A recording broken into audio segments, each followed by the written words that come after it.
Assalamualaikum warahmatullahi wabarakatuh. Selamat pagi anak-anakku sekalian. Hari ini kita belajar IPS kelas 8. Perkenalkan, Ibu Yuli Rismalasari dari SMP PGRI Batu Ceper. Sebelum belajar, kita berdoa menurut agama dan kepercayaan masing-masing. Berdoa dimulai. Doa selesai. Baiklah, materi kita kali ini adalah dampak kebijakan kolonialisme Barat di Indonesia. KD 33. Tujuan pembelajarannya adalah siswa dapat mengidentifikasi kebijakan-kebijakan pemerintah kolonial. Siswa mampu mengidentifikasi pengaruh yang ditimbulkan oleh kebijakan-kebijakan kolonial di berbagai daerah.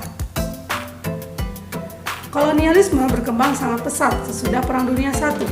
Revolusi industri memberikan pengaruh terhadap perekonomian khususnya di kawasan Eropa yang mendorong negara-negara barat melakukan penjelajahan samudra. Datangnya bangsa barat ke Indonesia tujuan awalnya adalah mencari rempah-rempah untuk dijual ke pasar Eropa dengan keuntungan yang bisa dikatakan tinggi. Namun seiring berjalannya waktu, mereka tidak hanya mencari rempah-rempah, namun ingin melaksanakan monopoli perdagangan dan ingin menanamkan kekuasaan di Indonesia yang kaya akan sumber daya alam, sehingga terbentuklah kekuasaan kolonial di Indonesia. Mari kita lihat peta jalur kedatangan dan terbentuknya kolonialisme di Indonesia. Meski terdengar kejam dan merugikan bangsa Indonesia yang dijajah, kolonialisme juga memiliki dampak positif dan negatif. Coba anak-anakku sekalian, kalian bayangkan bagaimana kehidupan bangsa Indonesia ketika ada bangsa-bangsa lain. Tanpa disadari, berbagai aspek kehidupan kita terpengaruh oleh bangsa-bangsa Eropa. Beberapa kebijakan pemerintah kolonial di Indonesia yang menimbulkan dampak bagi kehidupan di berbagai bidang adalah sebagai berikut. Bidang politik. Pada masa pemerintahan kolonial, kekuasaan kerajaan di Nusantara menurun karena adanya politik adu domba atau divide et impera. Belanda berhasil mempengaruhi penguasa-penguasa di daerah untuk tunduk terhadap kekuasaannya. Begitu juga hal lainnya, aktivitas yang berpusat di Jawa, hal ini terbawa sampai sekarang. Meskipun saat ini kita sudah melakukan desentralisasi, tapi tetap terasa bahwa wilayah Jawa seakan adalah pusat pemerintahan. Kemudian di bidang ekonomi, karena tujuan Belanda di Indonesia untuk mencari rempah-rempah, mereka harus membuat infrastruktur untuk mengangkut pasokan bahan makanan. Makanya mereka punya andil dalam pembangunan rel kereta api dan jalan raya. Bahkan mereka juga membangun waduk dan saluran irigasi. Selain itu mereka juga membangun industri pertambangan dengan membuka kilang minyak di bumi Tarakan, Kalimantan Timur. Tentu kalian merasa Belanda itu baik karena membangun infrastruktur dan perekonomian kita.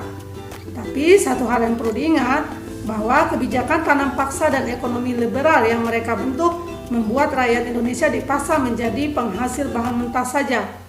Alhasil kita tidak punya jiwa entrepreneur.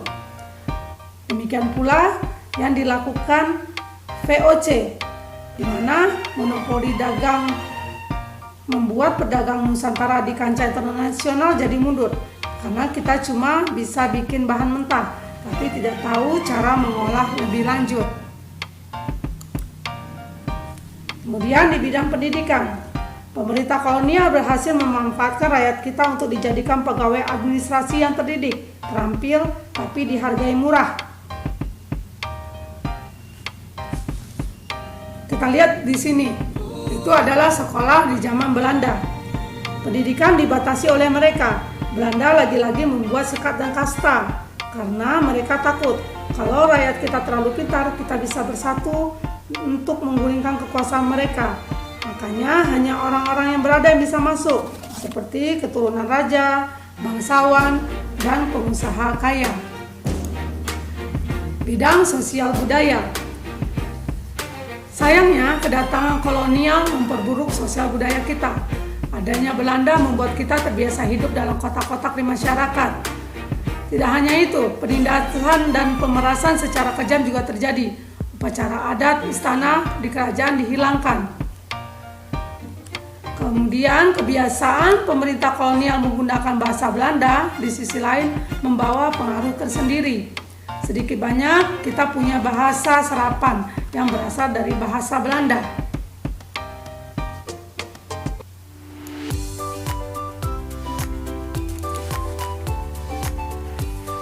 Indonesia baru saja merayakan ulang tahun kemerdekaannya yang ke-75. Terkadang orang-orang yang dapat sungguh-sungguh mengapresiasikan sesuatu seperti kemerdekaan adalah mereka yang pernah melalui masa-masa penjajahan itu sendiri. Bagi kalian anak-anakku sekalian, di mana kalian adalah seorang milenial yang tidak ada saat masa-masa penjajahan tersebut. Terkadang gambaran penjajahan itu sendiri tidak dapat diresapi secara utuh.